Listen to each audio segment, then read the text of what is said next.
हैदराबाद में काल्पनिक तीर को लेकर के तकरार तीखी अब हो चुकी है। एआईएमआईएम के अध्यक्ष ओवैसी और बीजेपी के उम्मीदवार माधवी लता अब आमने सामने आ चुके हैं। ओवैसी रणनीति के साथ तीर के बीजेपी के खिलाफ बड़ा मुद्दा इसे बना रहे हैं, वहीं माधवी लता ने भी जोरदार पलटवार किया इस पर। सियासी जंग के इस पूरे मोर्चे पर दोनों डटे हैं मैदान पर, जुबानी हमले लगातार बरकरार।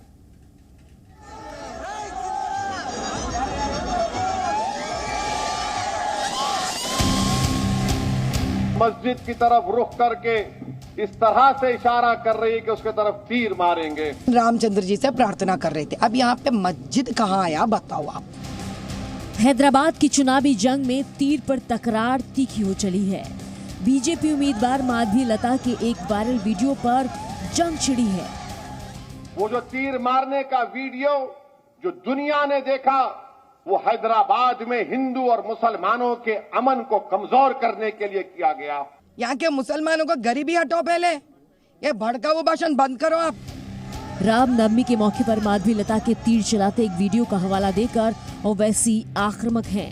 इसके जरिए वो चुनाव में हिंदू मुस्लिम कराने की बिसात बिछा रहे हैं। अब आप देख रहे हैं कि एक बीजेपी के उम्मीदवार किसी एक इबादतगाह की तरफ, मस्जिद की तरफ रुख करके इस तरह से इशारा कर रही है कि उसके तरफ तीर मारेंगे। ये श्री राम नवमी के दिन हम रामचंद्र जी को रामबाण से मानते हैं। रामबाण यानी सर्व दुष्ट निवारण और सर्व दुख निवारण।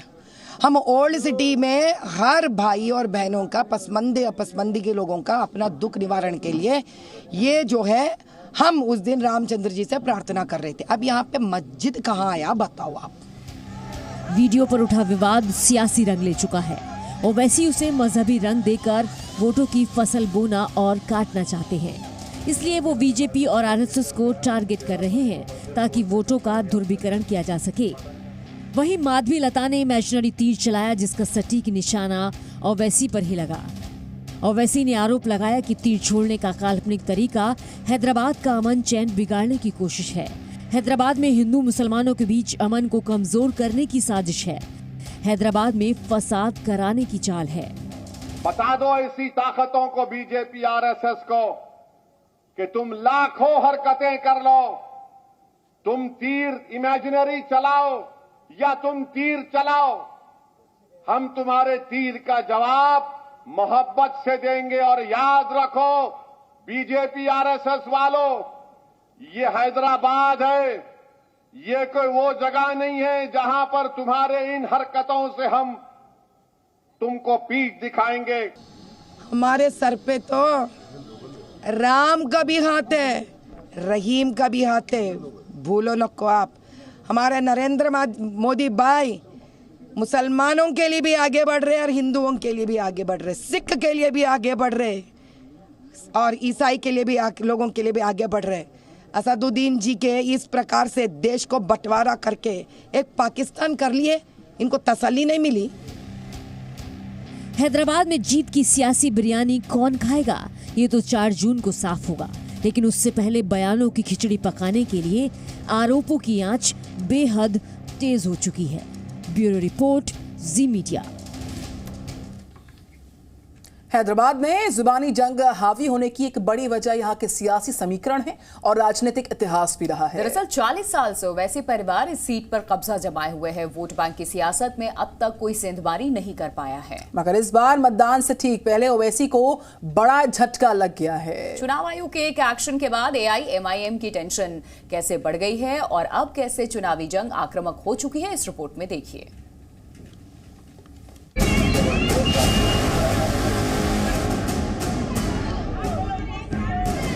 इबादतगाह को भी देखेंगे और बीजेपी के नापाक अज़ाइम को भी देखेंगे। पढ़ाई नहीं है उन लोगों के पास, गरीबी है, दलदल में मर रहे, पहले उसके बारे में टाइम लगाओ ना। हैदराबाद की चुनावी जंग में जुबानी जंग भी हावी होने लगी है। वोट मांगने और वोट जुटाने के लिए हर कोई जोर लगा रहा है। अल्लाह उनके हरकतों से हमको बता रहा है कि देखो ये लोग ऐसे हैं। इसी अगर सही में देख लेता थे ना इनको, एक बार नहीं बार बार सालों के पीछे बैठना पड़ता। ओवैसी के सामने 40 साल पुराना अपना राजनीतिक किला बचाने की चुनौती है। और बीजेपी की माधवी लता के सामने अपनी राजनीतिक पारी का आगाज करने का चैलेंज है। 1984 से यहां लगातार ओवैसी की पार्टी का कब्जा है। 1984 से 1999 तक लगातार ओवैसी के पिता सलाहुद्दीन ओवैसी सांसद चुने गए।